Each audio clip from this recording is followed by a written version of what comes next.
mucho por hacer. Así es. Así es un gran día también para repensar nuestro país. Y veíamos hace unos instantes este informe sobre la corrupción, sobre lo cual ya se han hecho todos los diagnósticos posibles. Pero pensemos a futuro. ¿Cuál es el Perú que quiero?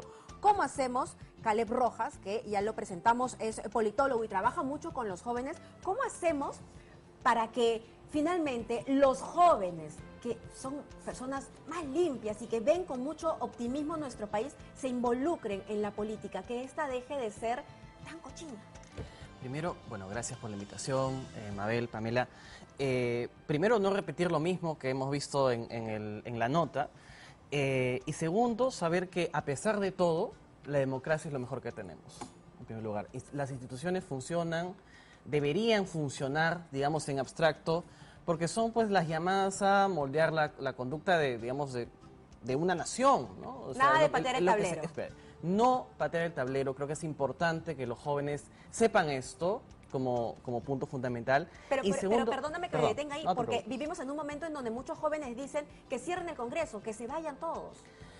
A ver, es una demanda legítima de mucha gente que ve cómo sus representantes en el Congreso, cómo las personas ante las cuales se ha depositado la confianza, pues no retribuyen esa confianza y ese voto de compromiso de trabajar por la ciudadanía. Ahora, es cierto de que nosotros mismos los elegimos, ¿no? O sea, parte de las instituciones es respetar las reglas de juego y también saber que si uno es elegido para un periodo de tiempo, pues tiene que cumplir ese periodo de tiempo, ¿no? También es parte de honrar tu palabra, digamos, la palabra expresada en las urnas, es ser conscientes de que vivimos en un sistema democrático donde las reglas son así, ¿no? Y en este contexto en el que estamos enfrentando una mega investigación por casos de corrupción, ¿cómo decirle a los jóvenes que miren adelante, que en el 2021 acudan a las urnas, ¿no? Y no se sientan con esa decepción que en este momento pueden estar sintiendo?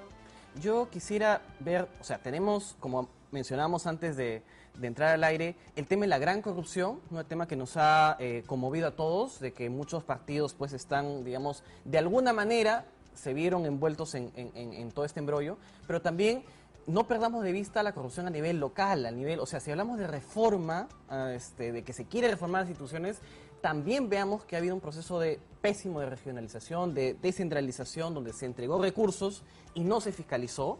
Y creo que los jóvenes tienen mucho que ver a nivel local, o sea, ¿cuál es lo más cercano que tiene un joven para trabajar por su comunidad? El espacio local, ¿no? La pequeña comunidad, la municipalidad, ¿no? Su propia casa. Su propia casa, las vecinos, asociaciones su barrio. juveniles. Entonces, creo que para empezar por ahí hay que, por el lado del Estado, por el lado de los representantes políticos, ver el tema de cómo se está conduciendo. Tenemos el tema, pues, por ejemplo, el tema del Callao, ¿no? O sea, sabemos de que la investigación por los cuellos blancos, todos, ¿de dónde vino? Vino precisamente porque se está investigando la red de narcotráfico y de corrupción en el Callao. Entonces, ves que el tiempo avanza y se normaliza el tema de la corrupción, se normaliza, Claro. ¿no? O sea, pedimos que cambien las autoridades, pero también tenemos que cambiar nosotros mismos. Y en ese sentido, Sí. Sofía, yo te quería preguntar si en esta lucha por la igualdad, por la defensa de los derechos de los afroperuanos, esa lucha contra la discriminación,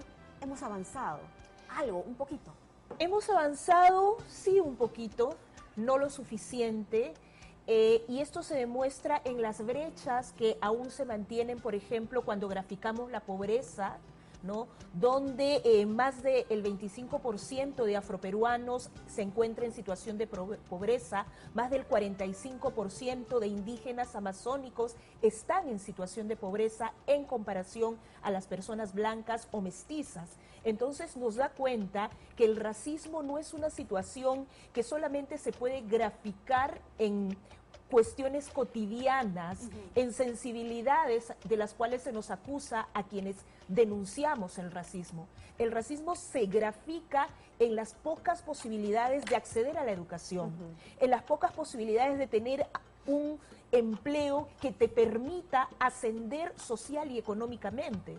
Entonces, no estamos hablando de cuestiones aparte, estamos hablando de situaciones que nos afecta y que finalmente también nos coloca en una situación de mayor vulnerabilidad por el hecho de ser indígenas, de ser afrodescendientes. Entonces, me parece sumamente importante, por ejemplo, el proyecto de ley que se presentó a inicios de este año desde el Ejecutivo al Congreso de la República, que se encuentra encarpetado. Es un proyecto de ley que busca sancionar y también prevenir el racismo y la discriminación racial. Y ese es un punto muy importante porque la discriminación está penada. Así es. Por ley, pero los ciudadanos no hemos entendido eso y continuamos, inclusive hay un congresista Sí, por lo ahí dicen. que a través de Twitter dice, bueno, si yo discrimino, seré un discriminador. No, un ratito.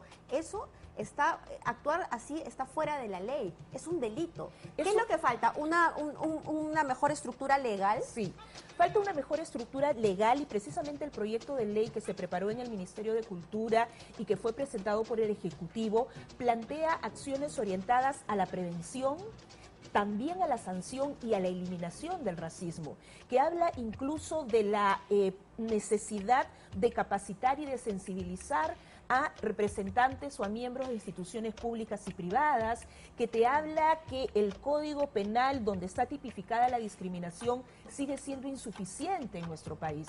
Entonces, lo que me gustaría que quede como colocado y que la gente se dé cuenta es que el hecho de, por ejemplo, que las adolescentes en nuestro país se embaracen o sean madres y que la mayor cantidad de adolescentes que se embaracen o son madres son indígenas y afroperuanas, es una cuestión racista.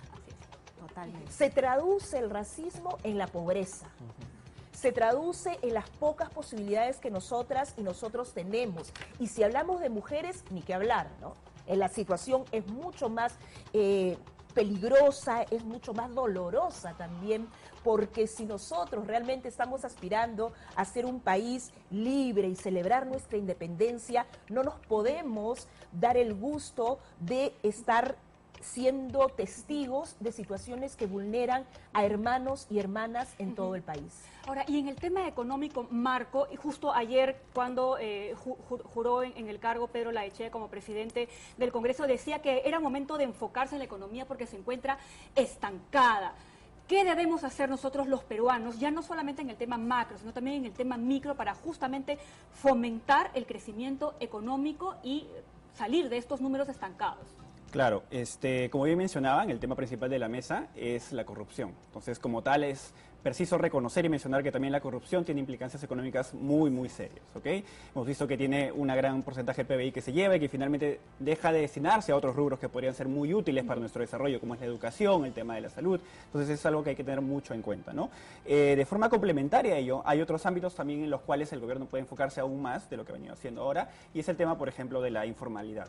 Y uno de los causantes de esta informalidad es que muchas veces la gente de a pie siente que hay un proceso burocrático muy, muy complicado para poder normalizar, ¿no? Claro, sus yo actividades. joven emprendedor, tengo una idea, sé que me va a ir bien, por ahí me conseguí un préstamo, pero parece que el Estado me pusiera todas las trabas para desanimarme. Así es, lamentablemente muchas veces el sistema no contribuye en cuanto a los pasos, en cuanto a los mecanismos que tienen que ser correctamente alineados a los incentivos de las personas, ¿no? De modo que se les dé la facilidad y puedan ellos acceder fácilmente a la formalidad.